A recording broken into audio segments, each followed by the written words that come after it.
Alright, so today I'm going to go over the fundamentals of the layer mask and why it's so important to use them. So, in this tutorial I'll be combining two images. This is my bottom image here, and this will be select both, that they're perfectly centered. I'll bring the opacity down on this one so I can see. Okay. Now, as you can see, I tried to get everything perfect in camera, but because I was in a rush and in a department store, for instance, if you look at this image, what I did first, this pillow's right here, and the pillow's a little different. And then this image here, this pillow is different. So, this is why layer masking is so important. If I wanted to just click on this layer here and erase the top of this layer, I could use the eraser tool and do that. That's too big. There we go. And I could erase it to cover myself underneath. But if I accidentally went too far and did something like this, there's no way I could bring it back, because the eraser tool, it's permanent. So if I did this here, it took it out and I can't paint it back. So I'll Command Z on a Mac and undo that. So this is why layer masking is important. We'll go add a layer mask, and what this does, it pretty much makes, here's how I view it here. So it starts off as white when you click a new layer mask, and white is what is seen. And we'll switch to the brush tool because we'll be using a brush tool to paint in either black or white, or any shade in between black and white, which is gray. So we'll switch this to black, and if we paint in black, it's erasing, as you can see here, the white, but it's not taking anything off of the photo.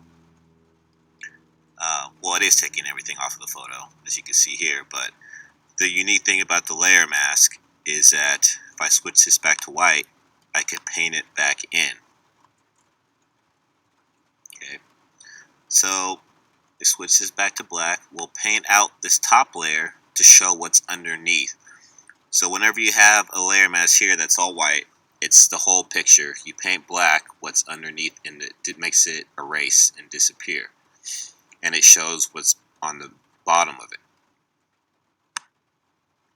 So I'll do this here. Now this time, if I make a mistake, switch back, you can push X to switch between the two.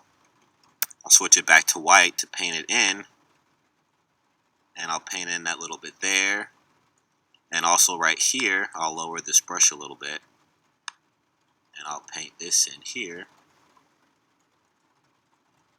So that way, the mistakes, if you make any, are easier to correct. Switch this back to black. And I'll continue to paint myself in here.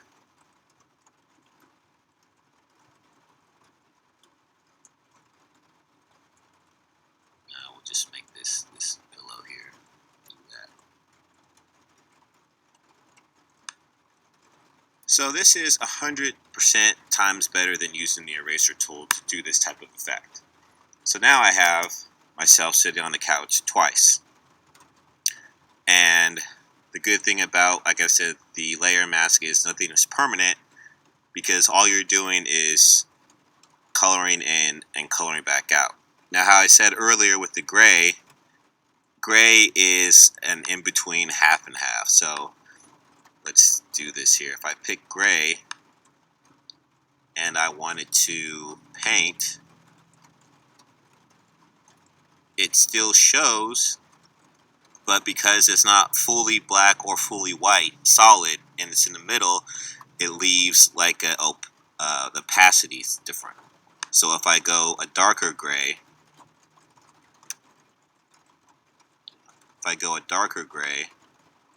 it'll take more out, but it'll still be there. If I were to go a lighter gray, it'll put it back in, but it's not fully solid. And that's great if you want to do double exposures. You could. That's another way how I do double exposures. Pretty much that's the fundamentals of the layer mask. Uh, it's really simple to use, and it helps you achieve great photos if you like this type of effect.